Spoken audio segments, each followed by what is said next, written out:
espacio para el encuentro entre el periodismo y la reflexión profunda sobre el Perú. Todos los jueves al mediodía por la radio de la Asociación Nacional de Periodistas del Perú.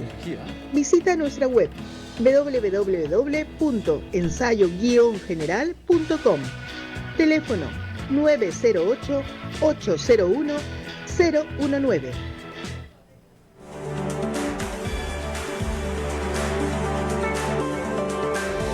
Amigas y amigos de ANP Radio, los saludamos esta tarde con su programa cultural Ensayo General. César, buenas tardes.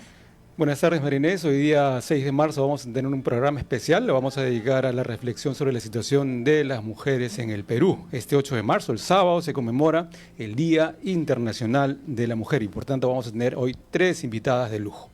Sí, en el primer bloque vamos a tener a Rodrigo Portales con la cineasta Carmen Rojas Gamarra, quien nos dará detalles del estreno de su primer largo. Y en el segundo bloque, César. En el segundo bloque vamos a conversar con Maribel Arrelucea. Maribel es historiadora, es catedrática y además es especialista en historia social colonial con énfasis en esclavitud, protesta social, género y cultura. Y también estará en este mismo bloque Fabiola Vergara. Fabiola es bibliotecóloga y ella, si todos recuerdan, fue el año pasado, hasta el año pasado, fue jefa institucional de la Biblioteca Nacional del Perú y en la actualidad es directora de la Biblioteca de la Universidad del Pacífico. Sí, bueno, damos pase para poder tener el primer bloque con Rodrigo Portales. Regresamos.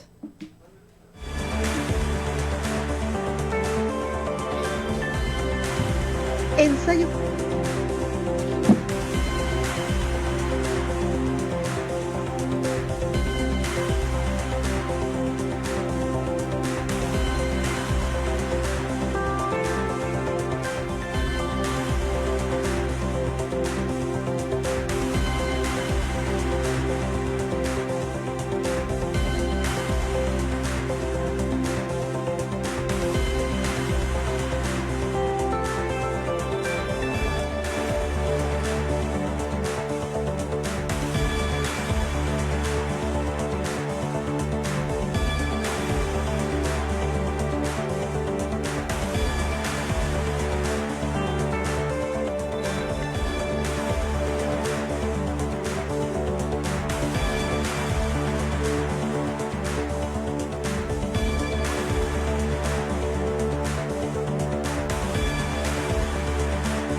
Buenas tardes, amigas y amigos de Ensayo General. Esta es Butaca ANP, el espacio de cine en Ensayo General. Y en esta ocasión tenemos como invitada a la cineasta y guionista peruana Carmen Rojas Gamarra. Carmen Rojas Gamarra viene a comentarnos, a hablarnos sobre su trayectoria en el cine peruano como directora y de cortometrajes y en particular como directora de su primer largo de ficción, Comparte Espacios, que estrenó el año pasado en festivales internacionales, también tuvo su estreno en el Festival de Cine de Lima y que fue objeto de atención de la crítica y de la prensa especializada, llevándola a ganar, a ser nominada y a ganar uno de los premios de la Asociación Peruana de Prensa Cinematográfica, APRECI, a lo mejor del cine peruano del 2024, y que actualmente esta película viene circulando en espacios y pantallas alternativas para llegar al público. Así que damos la bienvenida a Carmen Rojas Gamarra. Carmen, buenos días, bienvenida a Butaca ANP. Hola, muchas gracias por la invitación. Carmen, queremos empezar hablando de tu trayectoria como directora de cine. Yo tuve oportunidad de ver tu primer cortometraje, Vacío, Vacía, del año 2016 en el Festival de Cine de Valdivia en Chile. Fue un corto que llamó mucho la atención también de la crítica, de la prensa en su momento, y que nos presentó una mirada muy particular de de tu expresión cinematográfica. Quisiéramos que nos cuentes cómo empezaste y te relacionaste con el cine. Bueno, yo en un inicio no tenía idea de lo que quería hacer con mi vida, como nos pasa a muchos. Yo saliendo del colegio pensé que quería estudiar administración, pero porque no tenía idea de qué otra cosa hacer. Mis hermanos mayores ya estaban estudiando comunicación en la de Lima también, y iba viendo los ejercicios que hacían, ¿no? Como cortos, programas de televisión. Entonces eso me empezó a llamar la atención, y a raíz de que mi hermana sobre todo regresaba, mi hermana llegó a hacer la especialidad de cine cuando todavía existía. Entonces ella llegaba a casa con unas bolsas gigantes de películas del Pasaje 18, y ahí es donde empiezo a descubrir un cine y una mirada muy distinta, ¿no? O sea, me acuerdo de ver Wong Kar-wai por primera vez, y otro tipo de pelis, y ahí fue cuando dije, ok, quizás esto me interesa y quizás quiero estudiar esto. Entonces empecé a estudiar en la universidad, y con mi hermana siempre nos ha gustado como jugar a hacer videos o experimentar. Entonces empezamos a hacer pequeños videitos y siempre nos ha gustado mucho ir a conciertos. Entonces empezamos con Yurakyana, que es nuestra productora colectivo, que ya tiene 10 años, y empezamos a grabar conciertos en vivo, sesiones de música, y eventualmente ya dijimos, ok, es momento de hacer cine, ¿no? Entonces cada una por su lado fue creando como cortos. Bueno, yo hice Vacío, que es mi primer corto que es experimental. Luego hice Brujas, que es un documental musical sobre la escena hardcore punk feminista de Madrid. Luego hice Cerquillo, que es un corto de ficción, es mi primer corto de ficción. Y ahora ya estoy presentando Comparte Espacios, que es mi primer largo. Lo que me llamó la atención es que, por ejemplo, Yurakyana se presenta como un colectivo audiovisual. Sí. Y que está integrado por tu hermana y por ti, uh-huh. Y que en sus proyectos tratan de involucrar la participación de mujeres en diversas áreas del cine. ¿Nos puedes hablar del método de trabajo, del modo de trabajo de tu productora, de tu colectivo, desde esta perspectiva feminista o femenina, como se llame? Sí, bueno, con Natalia, cuando empezamos a formar el equipo para el rodaje de Antonia en la vida, que es el largo de mi hermana, casualmente todas las personas que nos recomendaban eran mujeres. Entonces, sin querer queriendo, el equipo se conformó solo por mujeres. Pero, por ejemplo, la película de Natalia es la historia, se llama Antonia en la vida, y es la historia de una mujer que está por llegar a los 40. Entonces su reloj biológico se le está acabando y ella tiene que tomar la decisión si realmente quiere ser madre o no. Entonces es una peli, obviamente desde una perspectiva femenina, de una mujer si quiere de decidir, ¿no? De tomar una decisión muy importante. Y algo que ayudó mucho creo que fue tener un equipo solo de mujeres, porque se generó una conversación muy interesante desde diversas perspectivas generacionales incluso sobre el tema. Y nos gustó mucho esa dinámica y quisimos replantearla para Comparte Espacios. Para Comparte Espacios ya fue como una decisión tomada, ¿no? También porque a lo largo del rodaje de Antonia y de ver los rodajes de otras películas, nos dimos cuenta de que hay ciertos cargos que son más de mujeres, o sea, producción, dirección de arte, pero en otros cargos son como más para hombres, ¿no? Entre comillas, por ejemplo, dirección de foto, por ahí sonido, boom, incluso gaffer. Entonces ya nosotras dijimos, ok, si no hay espacios donde nosotras podamos crecer desde nuestras respectivas áreas, tenemos que crearlos nosotras mismas, ¿no? Entonces, para muchas de las jefas y cabezas de área de la peli fue su primera película, ¿no? Y Alfrelis Ferreras fue nuestra directora de foto, fue su primer largo, y para muchas pasó igual. Entonces yo creo que se trata de quizás entre nosotras mismas apoyarnos, empujarnos y crearnos estos espacios que los merecemos. Este modo de trabajo también de alguna manera se proyectan en las películas, en las historias que cuentas en tus películas, ¿no? Desde Vacío.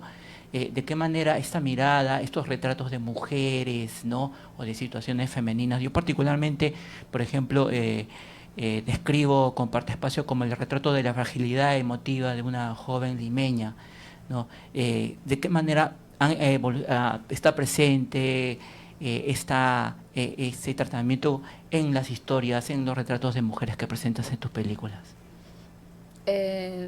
Justo ayer hablé sobre esto en Radio Nacional, que también me entrevistaron, y es muy interesante el tema del female gaze, que es como la mirada femenina, que muchas veces se nota cuando una película que retrata a una mujer está dirigida por un hombre o por una mujer.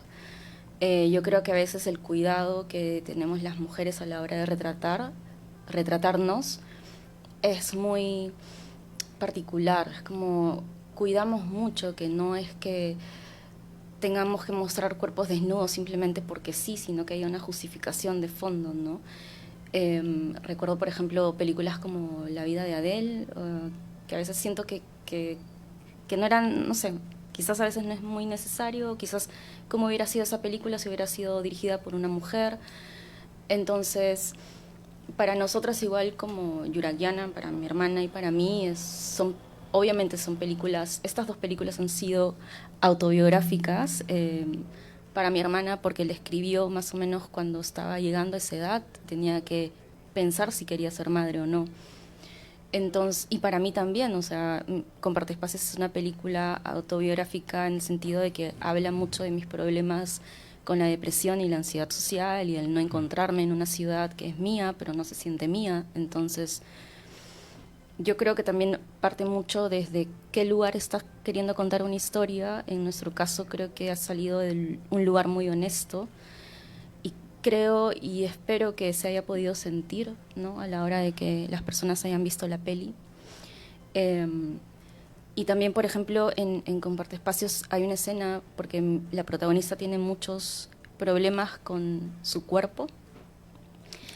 Y hay una escena, por ejemplo, de... Estamos hablando de Tania del Pilar, ¿no? Tania del Pilar, que ganó el premio a Mejor Actriz en los premios Apreci, porque hizo un trabajo increíble y qué bueno que haya tenido este reconocimiento. Y, por ejemplo, tenemos una escena de masturbación donde no se ve absolutamente nada del cuerpo, ¿no? Era suficiente con escucharla, con los sonidos, y ya está, ¿no? Entonces yo desde mi parte quise tener mucho cuidado con la manera como retrataba a Tania, ¿no?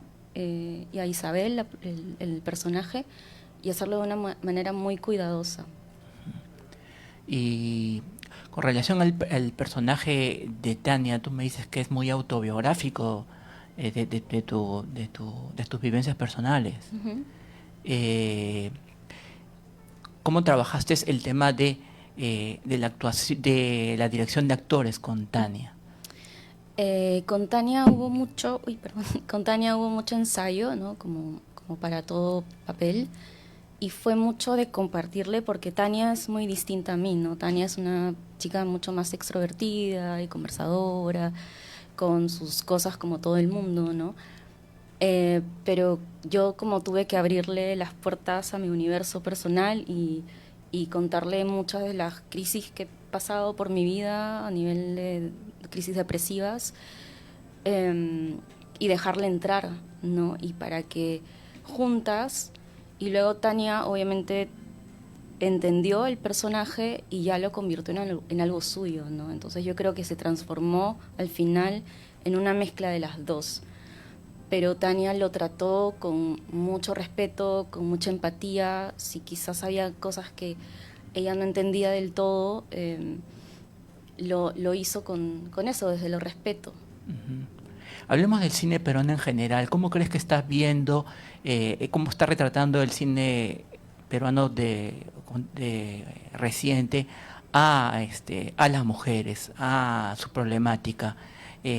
La perspectiva de género, la mirada de género del cine peruano en general. Hay algunas películas que, por ejemplo, digamos, tienen de alguna manera el mismo concepto en cuanto a trabajo, en cuanto a miradas, ¿no? Recuerdo Autoerótica, Antonio en la vida, pero en general, con relación a la perspectiva de género, ¿qué tanto ha evolucionado el cine peruano? ¿Qué te parece? ¿Cómo está este tema? Bueno, yo desde que estoy un poco presente en la escena, porque industria no somos, sí he ido viendo que cada vez hay más películas dirigidas por mujeres. Siempre ha habido películas que tratan sobre mujeres, pero desde un punto de vista de un director hombre, lo cual está bien también, ¿no? Pero es lindo ver estas historias contadas por nosotras mismas, ¿no? Entonces, claro, Autoerótica es una peli que habla también sobre el tema del aborto, ¿no? Que es un tema también un poco polémico, dado que somos una sociedad muy conservadora, con políticos que se van más por el lado de las derechas.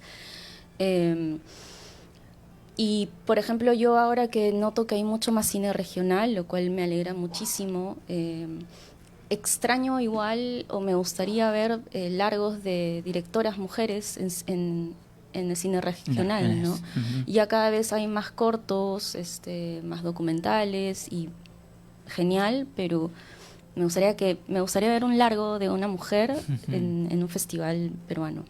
Sí, ¿no? Porque recuerdo que, por ejemplo, algunas de las películas regionales más impactantes, como por ejemplo Yanaguara, giran en torno a retratos femeninos, ¿no? Ajá. Y bueno, hay una mirada que ahí me parece que podría ser mucho más rica si hay aporte de realizadoras sí.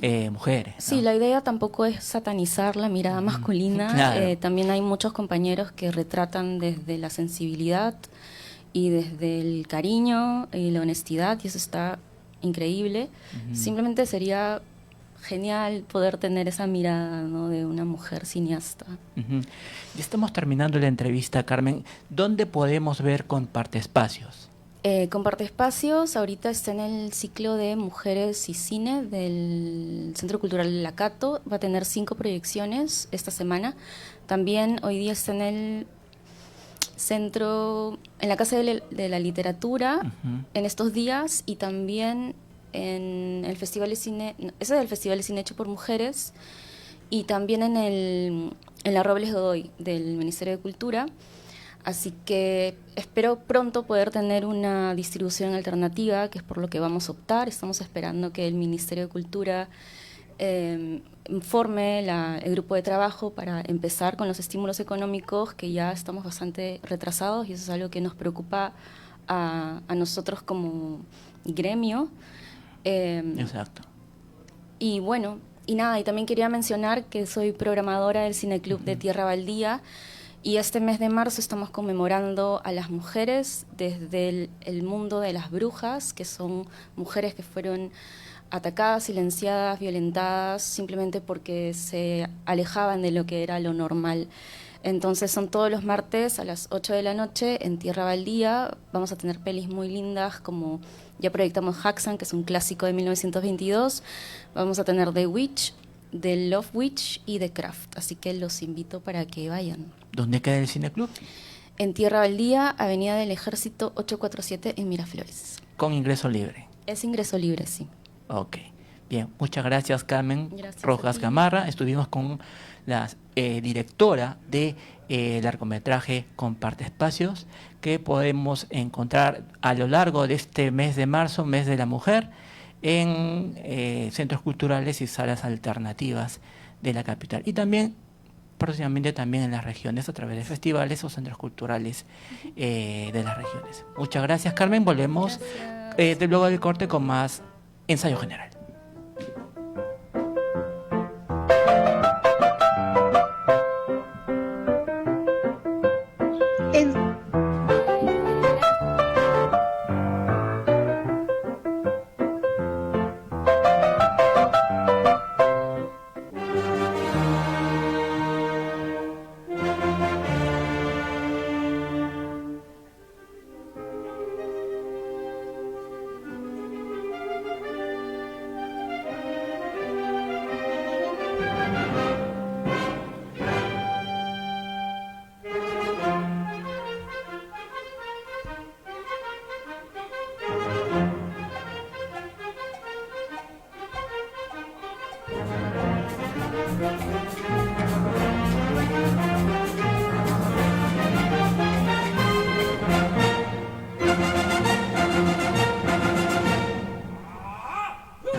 Amigos de ANP Radio, continuamos con Ensayo General y ahora sí estamos en cabina con nuestra invitada, Maribel Arrelucea. Maribel es historiadora, tiene una serie de publicaciones, ella es especialista en historia social colonial con énfasis en esclavitud, protesta social, género y cultura. Como anunciábamos en el inicio del programa, vamos a conversar sobre el tema y la problemática de la mujer en el Perú. Marinés, damos la bienvenida a Maribel. Maribel, buenas tardes, bienvenida a Ensayo General. Hola, un gusto estar con ustedes y verlos después de tiempo. Claro que sí. Maribel, no queremos plantear el tema de los derechos de la mujer a propósito del 8 de marzo, que es el Día Internacional de la Mujer, solamente desde una perspectiva histórica, sino también comentar temas de actualidad sobre la situación de la mujer en el Perú. Tenemos en realidad diversos datos y de pronto tú nos ayudas a ir interpretando. Por ejemplo, de acuerdo con el INEI, mujeres con educación superior en el Perú, 30.8%. De ese 30.8%, 16.2% han tenido educación superior universitaria y 14.6% educación no universitaria. Planteaba el tema. Históricamente, ¿cómo ha ido evolucionando el acceso de la mujer a ámbitos clave como la educación? Los datos que has mostrado ahorita, que nos has dado, son un poco abstractos si no les hacemos otras preguntas, como por ejemplo, de todas esas mujeres que han tenido la posibilidad y el privilegio de estudiar en la universidad, ¿cuántas de ellas son mujeres racializadas? ¿Cuántas de ellas son de sectores populares, de urbanos marginales, de provincias o de regiones, ¿no? Y eso tiene que ver también cómo poco a poco hemos ido abriendo caminos, ¿no? A pesar de todos los escollos, a pesar de las estructuras de la sociedad, ¿no? En el presente, pero también en el pasado, ¿no? Ese dato corresponde al año 2024, por cierto, pero también nos hace notar de que más allá de estas dificultades que tú efectivamente puntualizas, de todos modos ha habido un avance, ¿cierto? Décadas atrás, el acceso habría sido, no tengo los datos, pero habría sido mínimo, ínfimo. Claro, claro. Hoy en día podríamos decir, hemos avanzado, claro, ¿no? Tú y yo hemos estudiado, ¿no? Pero también son datos un poco, como te decía, abstractos, porque ¿cuántas mujeres quedan fuera de eso? ¿No? Por razones de dinero, por razones de falta de apoyo familiar, ¿no? O porque ya son madres tempranamente, qué sé yo, ¿no? De repente también podemos hacer una abstracción y decir de ese grupo cuántas profesiones o cuántas mujeres están enmarcadas en roles de género, ¿no? Exacto. O sea, que sean profesoras, médicas, enfermeras para cuidado, porque Exacto. lo demás también como que son espacios solo para hombres. Claro, hay profesiones que se han feminizado y otras más bien que están masculinizadas, ¿no? Ahora, también hemos mejorado porque, por ejemplo, ahora ya podemos encontrar chicas, jóvenes, mujeres que estudian ingenierías, ¿no? E incluso hay hasta mecánicas, ¿ya? Entonces podríamos decir, estamos mejorando, ¿no? Y eso es bueno porque se abren más posibilidades para las mujeres, ¿no? En el pasado los espacios eran solo la casa, pues, ¿no? El matrimonio, la crianza de hijos. Imagínate una mujer que era estéril, pues se le cerraba un espacio, ¿no? Hoy en día hemos ido avanzando hacia más espacios, pero como decía Marinés, claro, los primeros espacios que se abren como carreras para mujeres tienen que ver con el cuidado, con esta visión de la sociedad de que las mujeres lo van a hacer mejor porque estamos destinadas para eso, ¿no?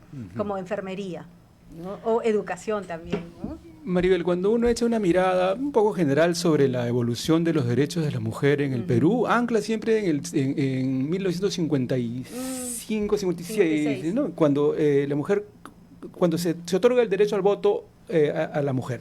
Pero ¿qué otros momentos clave podríamos ubicar en este proceso?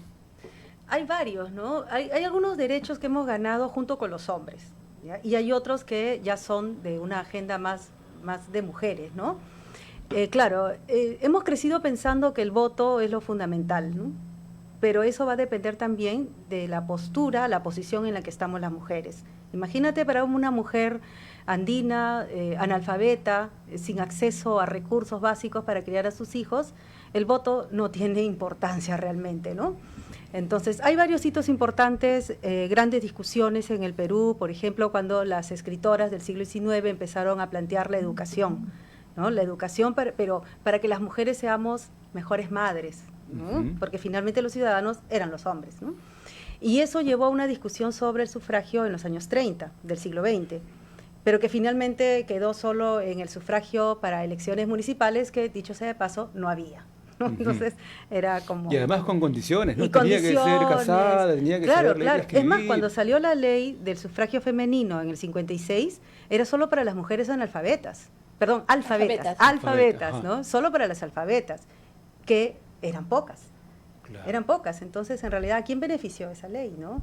Y son estos hitos poco a poco, ¿no? Luego, en la Constitución del 79, cuando ya se aprueba el voto analfabeto o el voto universal, ahí sí entran las mujeres rurales, ¿no? Estas que no tenían acceso a la educación.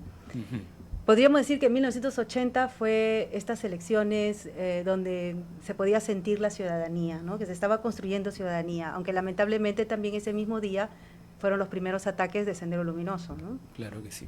Yo quería ir a un tema que tú has abordado en una de tus publicaciones, Sobreviviendo a la esclavitud. Y ahí también hay un relato sobre lo que tenían que hacer las mujeres afroperuanas para conseguir, ¿cómo se podría decir? No sé si es beneficios el término concreto o algunas situaciones menos difíciles que las que tenían. ¿Podrías, por favor, explicarle al público de Ensayo General, narrar un poco de ese contexto histórico que tú has desarrollado en ese libro Sobreviviendo a la esclavitud? Bueno, es mi libro más querido, sí, que publiqué en el 2018, y me interesaba ir más allá de la rebelión, la búsqueda de la libertad de los cimarrones, de los palenqueros, ¿no? Porque finalmente en Lima, ojo, yo hice el estudio sobre Lima, no significa que así fue en todo el Perú, ¿no? Porque hay también estos matices en todas partes, ¿no? Porque en Lima no hubo una revolución, una rebelión, ¿no? de esclavos. Entonces lo que encontré es que existían como mecanismos que permitían negociar con los patrones, con los esclavistas, ¿no? Y dentro de eso también hice la distinción sobre las mujeres, ¿no? Entonces las mujeres eran muy hábiles, realmente muy hábiles en ir ganando espacios y negociando desde horas para salir a pasear. O sea, no solamente era la libertad, era también las cuestiones del día a día, el placer personal, ¿no? Por ejemplo, uno de los derechos que ellas van a ir negociando es acostarse con su marido todos los días o la mayor parte de los días, ¿no? Que uno diría, no, un esclavo esclava tiene que estar pensando en la libertad, ¿no? Y no en el sexo o el placer, ¿no? Claro, claro, pero sin embargo detrás de eso, de reclamar que no debe ser solo un día el permiso para dormir con el marido, sino 2 días, y después reclaman 3, y después 4, y ya toda la semana, ¿no? Detrás de eso, ¿qué hay? Es la búsqueda del placer personal, es la búsqueda también de la libertad, es otro tipo de libertad. Que es también, ¿no? pues, los derechos, ¿no? Y es parte de los derechos, claro, y eso es lo que tenemos que batallar también hoy en día, ¿no? En este siglo XXI aún este tema de placer sexual aún no está completamente institucionalizado, incluso entre las mujeres, ¿no? O sea, hay mujeres que siguen limitándose. Sí, todavía nos limitamos, ¿no? Efectivamente, incluso también con los derechos reproductivos, ¿no? El control de la reproducción. Todavía sentimos que una mujer que carga un preservativo en la cartera es una... Liberal, ¿no? Liberada. Exacto, ¿no? Cuando lo que está haciendo es ejercer su propio derecho, ¿no? Así como lo hacen ustedes los hombres, ¿no? ¿Por qué tendríamos nosotras que recortarnos, ¿no? Claro que sí. Yo quiero ir a otro momento de la historia. Yo dije que no quería hablar desde la historia, pero aprovecho que estoy como una historiadora. Esta presencia de la mujer en estas campañas de guerra, ¿cierto? El conflicto del Pacífico, la guerra del Pacífico, y lo que se llamaban las rabonas. Las rabonas. Me parece tan peyorativo, además, ¿no? Sí, es peyorativo, pero es que iban detrás del ejército, detrás de las tropas, ¿no? Pero es un poco como, es una presencia horrible, anónima, ¿no? Porque no es que tengamos figuras ahí, sino que son pues las Hay rabonas. algunos nombres, como Leonor Ordóñez, ¿no? Hay algunos nombres. Leonor Ordóñez y la esposa de Cáceres son las únicas que están enterradas junto con los grandes héroes, ¿no? Pero en realidad se trata de mujeres anónimas, ¿no? Como todas las que han construido el país, realmente, ¿no? Somos muy pocas. O sea, si hacemos una lista de mujeres, la lista siempre va a ser corta, ¿no?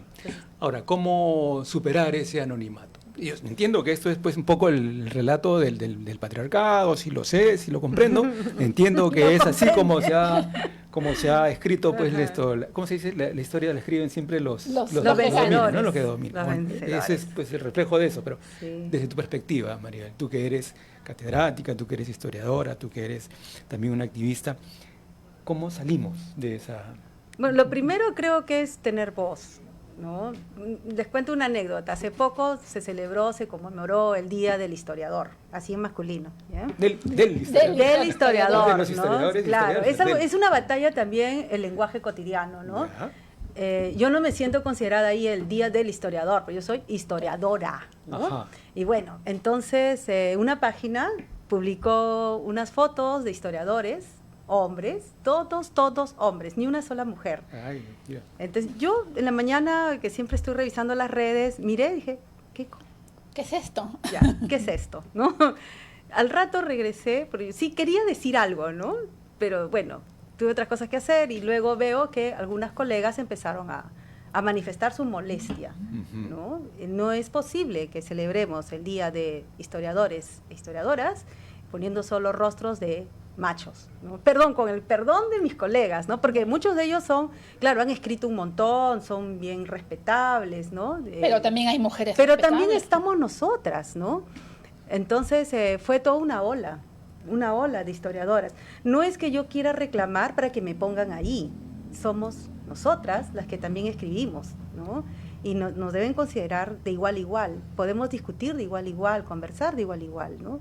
Hubo también un evento de un congreso de arqueología donde no hubo una sola arqueóloga. Entonces, creo que si nosotras mismas no empezamos a poner así, señalar, ¿no? Oye, ¿por qué no nos ponen? ¿Qué pasa? ¿Por qué yo no estoy aquí?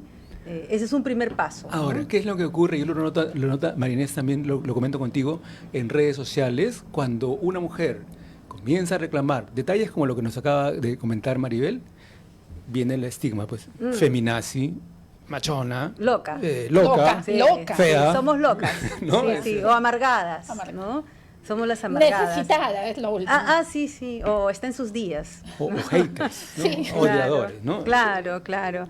Es que lo que pasa es que a medida que la sociedad va cambiando estructuras, porque hay grupos interesados en cambiar esas estructuras, siempre va a haber gente que se resista, y no solo hombres en este caso, hay mujeres también. Hay muchas mujeres conservadoras, ¿no? Sí. Muchísimas, ¿no? Y uno dice que a veces son más machistas que los propios hombres, ¿no? Pero felizmente estamos cambiando, estamos tratando de empujar, ¿no? Estos cambios que vienen desde abajo y que pueden ser también en cosas muy menudas de la vida cotidiana, ¿no? Y además también de las grandes políticas públicas. Entonces va desde muy arriba y cosas desde muy abajo, muy cotidianas, ¿no? Precisamente hablando de políticas públicas hay cierto retroceso, ¿no? Por ejemplo, o sea, yo de siempre sé, lo que no se nombra no existe. Y hay personas, incluso periodistas, que ven en el lenguaje inclusivo como, es aberrante, no sirve. Pero, ¿tú crees que es necesario insistir en esto del lenguaje inclusivo? Yo creo que sí, porque por ejemplo, cuando dicen Día del Historiador, yo no me siento ahí. No siento que me están hablando a mí, que me están reconociendo a mí, porque valgan verdades. Ya, tengo toda una trayectoria y que me digan feliz día historiador, no me siento, ¿no? Digo, ¿para qué he escrito tanto? ¿Para qué estoy contribuyendo si me dicen historiador? Y reclamo también incluso en cosas menudas, como por ejemplo cuando me dan mi propuesta de horarios en la universidad, dice profesor. Y yo con lapicero pongo profesora, pongo la A, ¿no? Tengo otro dato, Maribel, para comentar. Y eso, ¿en qué trabajan Estás lleno las de mujeres? datos tú, ¿no? Eso es la tarea. Eso es la tarea. Ha hecho Esa es la su tarea. tarea. ¿En qué trabajan las mujeres en el Perú? Es un dato del año 2022, hace 2 años y pico. El 41.3% de las mujeres que trabajan en servicios. El 26.3% de las mujeres que trabajan en comercio.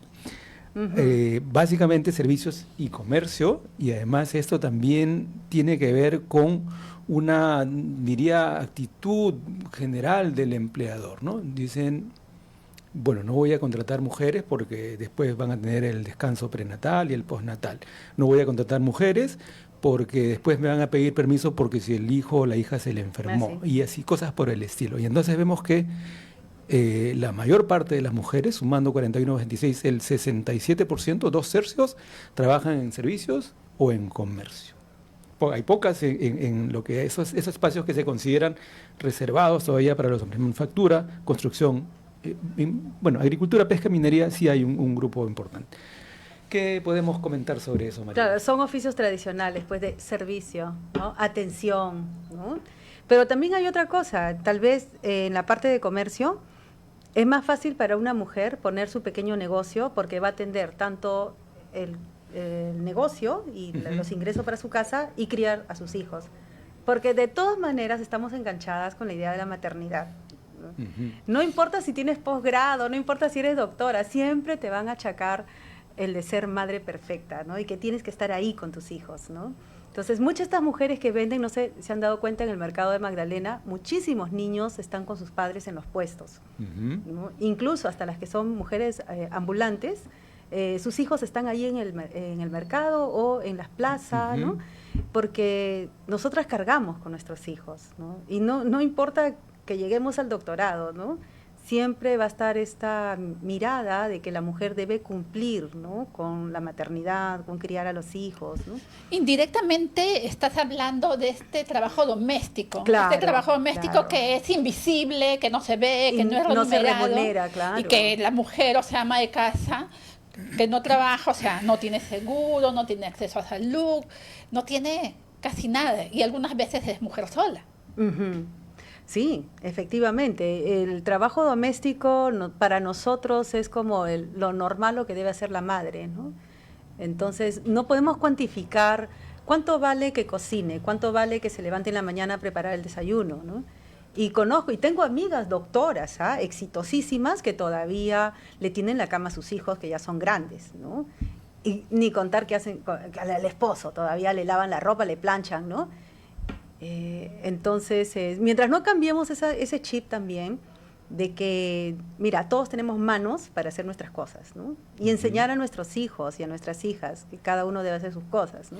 En los últimos tiempos, a propósito de eso que comentas, hay una corriente de la importancia de la construcción de las nuevas masculinidades. Uno podría pensar, bueno, y junto con una nueva masculinidad, ¿también hace falta una nueva feminidad? ¿Crees? Yo creo que en los años 60, cuando se dio esta segunda ola del feminismo, las mujeres salieron a las calles a reclamar cosas que ahora consideramos, pero elementales, ¿no? Por ejemplo, que yo pueda sacar mi cuenta de ahorros en el banco con mi nombre y acceder a mi dinero, no que lo haga mi esposo, ¿no? Bueno, esto cuestionó a los hombres, definitivamente, ¿no? Porque se trata de mujeres que reclamaron su propio placer, el control de su reproducción, ¿no? Los puso contra la pared, ¿no? Y los hombres, yo creo que se asustaron, pues, ¿no? Y hasta el día de hoy, los hombres se intimidan con mujeres que saben lo que quieren o que hablan y dicen lo que quieren, ¿no? Entonces se intimidan. Y creo que les cuesta mucho ahora reformularse, ¿no? Entonces, hay cambios en la sociedad de los 60 hasta ahora, que son progresivos y que tienen que ver con que las mujeres hemos ganado espacios y ya sabemos, pues, tener nuestra plata. No todas, ¿ya? Pero es ir ganando espacios y ganando nuestras voces y sabemos lo que queremos. Mientras que los hombres sienten que es como un retroceso, pobrecitos, ¿no? Un retroceso, pero van a tener que acostumbrarse a convivir con esos nuevos parámetros, ¿no? Incluso nosotras hemos cambiado también los imaginarios de belleza masculina, ¿no? Los estereotipos sexuales, ¿no? Ayer hablaba con mi hija y me quedaba impresionada de que les gusta a estos chicos coreanos. Y yo los miro, digo, pero no parecen hombres, le dije, ¿no? Entonces, me dijo, tú tienes que deconstruirte, eres una mujer del siglo XX. Claro, yo estoy pensando en Harrison Ford, no sé, el hombre que te protege, con pecho grande, cuidador, el que cuida, claro, ¿no? El que te salva, ¿no? Mientras que estos chicos coreanos son más bien delgados, son andróginos, yo no le veo nada atractivo, pero claro, es nuevas generaciones que están buscando otra cosa, ¿no? Ya que has sacado el tema de esas figuras públicas que vienen del mundo del arte, en estos últimos meses, ¿no?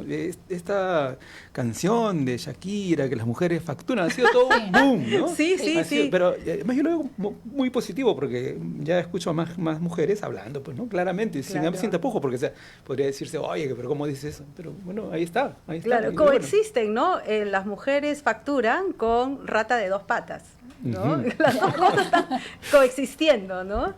Sí. Y creo que tiene que ver con esos imaginarios de quiénes somos, hombres y mujeres, qué lugar ocupamos en la sociedad y cómo también hay tensiones entre nosotros, ¿no? Hay tensiones. Y justo hablando de tensiones, hay situaciones críticas y quisiera tu mirada, Maribel. 2 temas actuales y que son de mucha trascendencia. Por un lado, la inseguridad generalizada y que encuentran anteayer ha matado a una señora en Caraballo a balazos. Y eso por un lado, y también la descomposición política en la que nos encontramos, pues, lamentablemente, ¿no? Sí, el Perú post-Fujimori y post-Sendero Luminoso se ha sumido en una espiral de crisis política entre el Ejecutivo y el Legislativo, pero además también con una criminalidad muy alta que cada vez va ya angustiándonos más, ¿no? Y ahora que techos que se caen, incendios por todos lados, ¿no? Y un retroceso enorme en derechos humanos y en la agenda de las mujeres también, ¿no? Pero en ese escenario, ¿hay un papel específico para las mujeres o es que o salimos juntos todos? ¿Te das cuenta que más bien los sectores conservadores están, ahí la presencia femenina es bien alta? Claro. El sector conservador está tomando realmente el control, están bloqueando muchos derechos y proyectos de derechos y dentro de eso la presencia de mujeres es bien alta, ¿no? Ahora hay este modelo que dice que se está regresando, que tiene que ser la mujer ama de casa, que le prepara el postre, que le pone las sandalias al hombre. Esa figura, o sea, incluso se está enalteciendo en algún sector. Así es, sí. Pero yo creo que yo creo que es como un péndulo. Tenemos momentos de avances en políticas públicas, derechos humanos, derechos de las mujeres, de la comunidad LGTB, etcétera. Y luego hay una reacción de miedo a esos avances y más bien lo que tenemos es el otro lado del péndulo que regresa a los sectores conservadores, de negar derechos, ¿no? Entonces quiero ser optimista y pensar que ahora tenemos el péndulo hacia los sectores conservadores, restar derechos, etcétera, que no es solamente en el Perú, es claro, es global, ¿no? Es una... y siempre lo digo, estamos en los años 20. ¿No? Se está repitiendo, ¿no? Sí, pasado. efectivamente, ¿no? Entonces soy optimista y pienso que el péndulo va a regresar, ¿no? Pero también eso va a depender de todos nosotros, desde el rinconcito en que estamos, cómo ayudar a reflexionar, ¿no? No diría empoderar, pero bueno, no se me ocurre otra palabra ahorita, ¿no? Pero sí a que defendamos nuestros fueros, ¿no? Lo que hemos ganado, y defendámoslo, ¿no? Muy bien, Maribel. No quiero cerrar esta conversación sin preguntarte en qué investigación estás en curso ahora. Acabo de terminar la tesis doctoral, esperando nada más fecha de sustentación. Es un tema que me apasionó desde el 2004, cuando regresé a casa de mi mamá con mi bebé y encontré mi libro de primer grado, ¿pueden creerlo? ¿De primer grado? De primer grado de primaria, y que correspondía a la época de Velasco. Entonces me encontré yo emocionada cuando veo era la reforma agraria y todo, pero era un discurso político abierto, desembosado, y dije, Dios mío, ¿qué me han enseñado? Así que eso dio pie a que poco a poco vaya pensando en el imaginario de nación que se ha ido construyendo en los textos escolares, pero viéndolo desde el punto de vista también de sectores racializados y de mujeres. Entonces, ¿qué lugar nos han dado a estos colectivos, ¿no? ¿Y qué imaginario de nación han proyectado los textos escolares? Estoy esperando fecha. Para la publicación, para la sustentación la y para la publicación. Y luego la publicación. Vamos a estar atentos, por cierto, a conocer ese trabajo que suponemos ya de antemano que es valiosísimo como los que has presentado. Muchas gracias. Maribel, muchas gracias por compartir con el público de Ensayo General estas miradas que además nos hacen tanta falta, porque este es un país complejo y necesitamos de todas las miradas y todas las voces para encontrar caminos de salida. Marinés. Sí, muchas gracias, Maribel. Y bueno, este programa especial lo cerramos levantando la voz de las mujeres, ¿no? Y conmemorando este día especial. junto con ellos también, ¿no? Eso sí es muy importante, claro, estamos juntos en este camino. Claro que sí. Ujú. Muy bien, amigos de Ensayo General, hemos llegado al final del programa. Les agradecemos por su compañía y nos encontramos el próximo jueves en una edición más, la edición 24, Marinés, 24, de Ensayo General. Bueno, Muy bien. muchas gracias, amigos. Nos vemos la próxima semana. Amigos y amigas. Fuerte.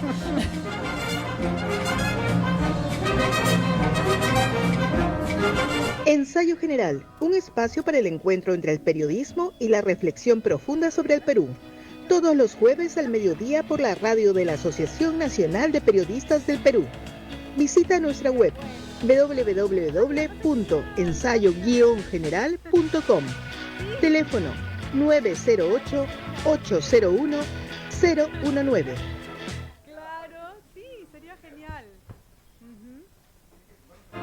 ANP Radio, la voz vibrante del Perú.